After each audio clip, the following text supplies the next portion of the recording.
Nabi juga sudah ajarkan kepada kita. Di sini dikatakan bahwa Nabi sallallahu alaihi wasallam bersabda di dalam hadis yang diriwayatkan oleh Abu Daud riwayatkan dalam sunannya, yang dilahirkan pada tahun 202 Hijriah, wafat 275 Hijriah.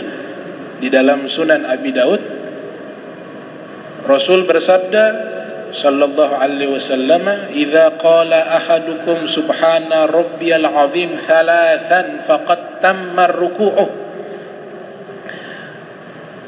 Apabila salah seorang di antara kalian dia membaca subhana rabbiyal azim 3 kali di dalam rukunya, maka sungguh telah sempurna rukunya. Ini yang kita ambil. Umumnya seperti ini. Tapi kalau kita mampu yang seperti dilakukan oleh Nabi, silakan, pintu terbuka luas. Tapi yang darah tinggi, apalagi yang punya penyakit asam urat, nah ini kan nanti menyulitkan. Dan Nabi tidak inginkan itu. Nabi tidak inginkan sesuatu itu membahayakan diri, baik dalam ibadah, itu pun Nabi tidak mau. La darar wa la dirar. Itu hadis Rasul. La darar wa la dirar.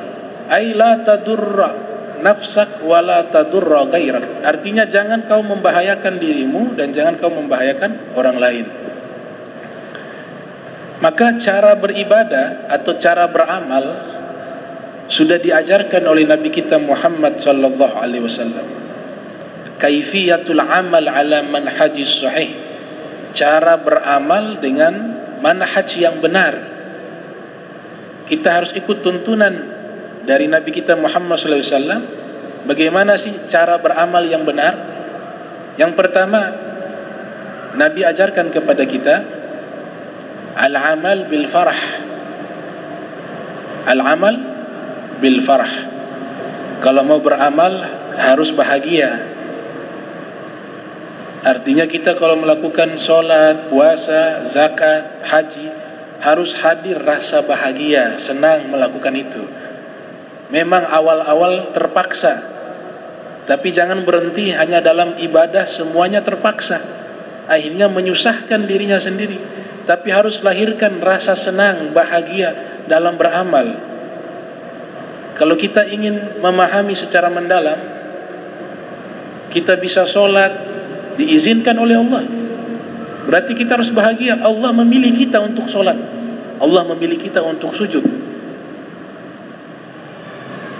Allah mudahkan seseorang mengeluarkan hartanya di jalan Allah, harus bahagia. Allah menginginkan hartanya dikeluarkan dan Allah akan balas kebaikan tersebut. Qardan hasanan disebutkan, utang piutang yang baik. Qardan hasanan. Kemudian secara psikis juga, kalau ingin sholat, Nabi ajarkan jangan dalam keadaan marah. Makanya ada namanya refleksi sebelum sholat. Kita diwajibkan wudu. Wudu itu merefleksi diri kita agar segar, suasana hati menjadi tenang, pikiran juga menjadi tenang. Dalam keadaan sudah fresh, kejiwaannya juga dalam keadaan senang, kemudian dia masuk ke dalam ibadah, itu akan terasa nikmat ibadah semacam itu. Innallaha la yaqbalu sholata ahadikum idza ahadath hatta yatawadda. Akhraja Muslim fi sahih. Imam Muslim mengeluarkan di dalam sahihnya, yang dilahirkan pada tahun 204 Hijriah, wafat 261 Hijriah. Rasul sallallahu alaihi wasallam bersabda, "Innallaha, sesungguhnya Allah, la yaqbalu, tidak menerima, salata ahadikum, salat seorang di antara kalian, idza ahdath, ketika dia berhadas, hatta yatawaddaa, hingga dia berwudu." Jadi wudu salah satu manfaatnya itu merefresh kita untuk segar, menghilangkan ngantuk. Ini telinga paling banyak sunnahnya diusap dengan air. Telinga paling banyak. Syekh Nawawi mengatakan di dalam kitab Nihayatuz Zain, kurang lebih ada yang 15 kali, ada yang 17 kali. Sunnah paling banyak nih. Ternyata salah satu cara merefleksi diri kita untuk menghilangkan rasa malas, rasa ngantuk itu, yaitu di telinga. Kalau makin banyak telinga kena air, itu ngantuk hilang. Jadi sunnahnya paling banyak itu di seluruh anggota wudu, paling banyak yang diusap air adalah telinga. Karena dari sinilah dia merefleks kita, menghilangkan ngantuk, membuat kita bersemangat. Jadi ibadah harus dengan bahagia. Awal paksa, takalluf. Makanya Allah isyaratkan sabar. Kalau sabar berarti ada tantangan. Itu tahap awal. Tapi jangan kita berhenti ibadah di situ. Semuanya rasanya terpaksa. Kapan dia dapat nikmat kalau semuanya terpaksa? Terpaksa itu tidak akan memunculkan nikmat dalam ibadah. Tapi ibadah itu terasa nikmat jika senang, cinta. Itu baru terasa nikmat. Wa'mur ahlaka bis-sholati wastabir 'alaiha. Perintahkan keluarga kalian sholat dan bersabar. Ini perintah awal. Tapi kalau sudah nikmat, qad aflahal mu'minun alladzina hum fi sholatihim khashi'un. Nah, itu sudah dapat hasil karena ibadahnya farah wal mahabbah.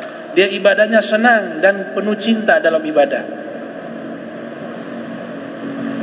Itu cara pertama yang diajarkan oleh Nabi kita Muhammad sallallahu alaihi wasallam. Oleh sebab itu Nabi katakan, lisoim farhatani. Orang yang berpuasa, puasa ibadah, puasa amal, dia dapat dua kebahagiaan, kata Nabi. Farhatun indal iftar. Kebahagiaan pertama ketika berbuka. Jangan kita hanya maknai makna bahagia ketika berbuka karena sudah menahan lapar, haus, sehingga tiba waktu berbuka senang, bisa makan, bisa minum. Itu berarti ibadahnya masih paksa. Kelasnya masih kelas 1 SD. Kalau kita pahami makna itu untuk standar seperti itu, apalagi kita standarkan kepada diri kita. Kenapa dia bahagia? Bisa makan, bisa minum. Makanya dia bahagia. Itu makna yang standarnya kelas 1 SD di dalam agama. Tapi bahagianya di mana? Nah, para ulama, para aulia, mereka punya standar kebahagiaan ketika berbuka puasa bukan di situ. Itu sudah tidak dianggap tuh. Menahan lapar, menahan haus. Wah, tingkatan mereka tidak boleh ada lintasan dosa dalam hati di dalam berpuasa. Bagi mereka itu membatalkan puasa. Tapi bagi orang awam tidak membatalkan puasa. Artinya makan, menahan makan, minum sudah tidak masuk di dalam standar mereka itu. Sudah tidak masuk. Tapi mereka bahagianya apa ketika berbuka? Ini Al-Habib Abdullah bin Muhsin Al-Attas dalam rasailnya beliau mengatakan mereka berbahagia ketika berbuka puasa karena Allah izinkan mereka bisa berpuasa sampai selesai dari terbitnya fajar shadiq hingga tenggelamnya matahari. Allah yang izinkan orang tersebut bisa berpuasa sempurna. Ada yang diberikan sakit gak bisa puasa. Ada yang benci dengan bulan suci Ramadan. Benci. Wah, sudah dekat Ramadan, ini saya punya makan bagaimana ini? Terganggu. Wah, ini sholat tarawih lagi, satu kampung sholat tarawih, saya terpaksa ikut. Jadi dia tidak menyambut bulan itu dengan bahagia. Berarti yang dia lakukan adalah terpaksa. Jadi jangan kita hanya berhenti di situ, di dalam amal. Kapan kita bisa naik ke tingkatan yang lebih tinggi kalau hanya umur kita habis ibadahnya masih dalam keadaan terpaksa? Kapan dapat nikmatnya? Kapan dapat zauknya? Kapan dapat lezatnya? Dan kalau ibadah dengan senang dan bahagia, dengan cinta, di situ nanti Allah menyambut juga dengan cinta dan bahagia. Di situ juga Nabi kita akan menyambut dengan senang dan penuh cinta. Itu. Nah, makna kedua, lisoim farhatani, farhatun indal iftar wa farhatun inda liqa'i rabbih. Kata Nabi, bahagia yang kedua ketika orang itu berpuasa, nanti di yaumil qiyamah, di saat dia bertemu dengan Allah. Kenapa bahagia? Ternyata dia bawa amalan puasa di hadapan Allah. Di situ dia lihat pahala yang tidak terbatas. Kan dikatakan di dalam hadis, as-saum li wa ana azibi, puasa untukku dan aku yang balas. Tidak dibatasi berapa ratus derajat, tidak dibatasi berapa banyak pahalanya, tidak dibatasi. Berarti pahalanya sangat besar. Makanya pahala yang sangat besar puasa yang dia bawa nanti di yaumil qiyamah ketika bertemu dengan Allah, itu membuat dia bahagia. Itu yang pertama. Dan aroma orang yang berpuasa yang jika mengeluarkan aroma yang tidak wangi, itu akan menjadi satu kemuliaan di yaumil qiyamah. Allah rubah dia, makna zahir bau tersebut menjadi minyak kasturi. Jadi ibadah apapun itu semuanya mulia.